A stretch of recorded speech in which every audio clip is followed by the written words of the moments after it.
من الختام. السعودية في كوالالمبور تستضيفها ماليزيا، وتصفيات مزدوجة وملعب شاه علام. غيروا مدربهم بعد أن تلقوا 10 أهداف أمام الإمارات، وفي شوطهم الأول أمام الأخضر لم تمطر أهدافا كما حصل أمام الأبيض. سيطر لاعبو منتخب السعودية على كل اللعب، نجح تكدس لاعبي ماليزيا مرات، وأخطأ الأخضر المرمى مرات أخرى، وتدخل الحارس في مناسبات. بعد نحو نصف ساعة تسديدة لأصحاب الأرض أكسبتهم ركنية، وكل ما ذكر سابقا لم يحمل معه خطورة كافية لهز الشباك حتى من الخارج. بدأ الجمهور بالانتقال من مرمى لآخر مع نهاية الأول، وعندما انتهى سلبيا، لا أهداف ولا أحداث.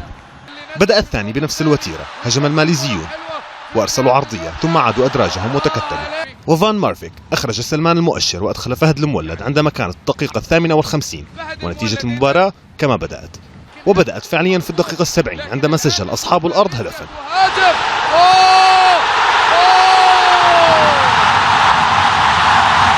احتفل الماليزيون كثيرا ولكن لمدة قليلة، دقيقتان 3. يحيى الشهري إلى تيسير الجاسم، وعادت الأمور كما كانت. اعزف يا أخضر، اعزف، جول جول، فعلناها. فرح السعوديون هناك بالتعادل، أقل من 5 دقائق عرضية الشهراني ورأسية السهلاوي، والأخضر يسجل الثاني. الله الله الله الله الله الله.